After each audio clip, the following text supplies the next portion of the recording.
un truc que t'auras jamais entendu. C'est ça le futur, c'est ça que les gens ils attendent. Moi, au départ, je voulais faire des films, voilà. Mais en fait, je voulais faire des films quand j'étais ado, et je faisais de la musique en même temps.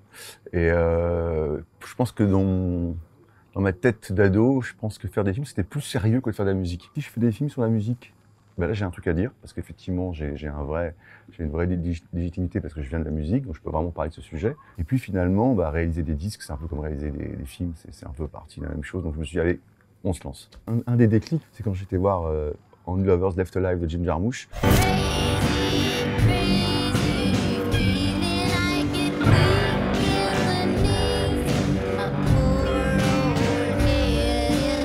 Il y a toute cette scène où il y a un fétichisme des instruments vintage, où il prend ses guitares, il achète des guitares, voilà. Et je me suis dit, en fait, c'est génial.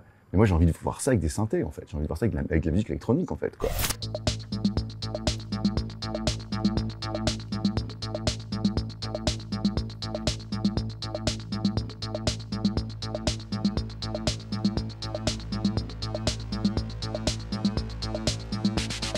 Oui, la musique et le cinéma, ils sont intimement liés pour moi parce que ça fait partie évidemment de... Enfin, il y a des films, ceci dit, qui n'ont pas de musique et c'est très bien aussi d'ailleurs. Mais en tout cas, quand même, dans la plupart, il y en a et ça apporte une couleur au film, ça apporte une émotion en plus. Ça peut être totalement en adéquation avec l'humeur de la scène ou alors trancher complètement et du coup créer quelque chose de spécial pour le spectateur. Enfin, c'est un outil qui est hyper intéressant, je trouve, dans un film. Et du coup, c'est vrai que là, en plus de ça, comme moi, je suis aussi musicienne, c'est vrai que c'est vraiment les deux choses qui m'intéressent le plus dans l'art. Et du coup, pour ce film-là, c'était super pour moi parce que du coup, je me retrouvais à mélanger en fait mes deux passions, donc c'était super. Mais c'est vrai que La Machine, c'était un partenaire de jeu assez costaud, qui prenait beaucoup de place en plus.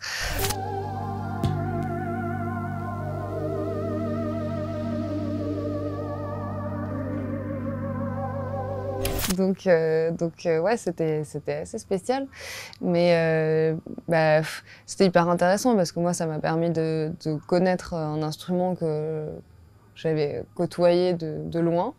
Et c'est vrai que dans le personnage de Clara, il y a quelque chose qui amène ça.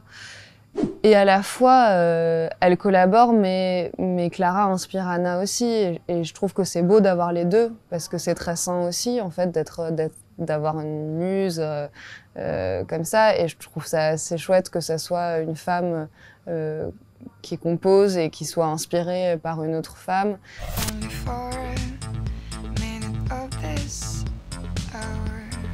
C'est super. Là, ça change du coup. Ouais, là, c'est un peu. Et c'était au départ, je voulais raconter l'histoire d'un homme qui faisait de la musique électronique et avait un rapport avec une fan. Et puis, progressivement, je me suis dit, en fait, c'est beaucoup plus intéressant si c'est une femme.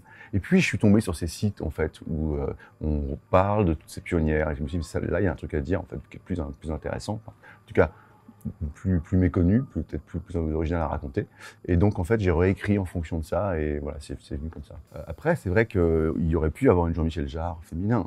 Voilà, il y aurait pu avoir une Pierre Henry au féminin.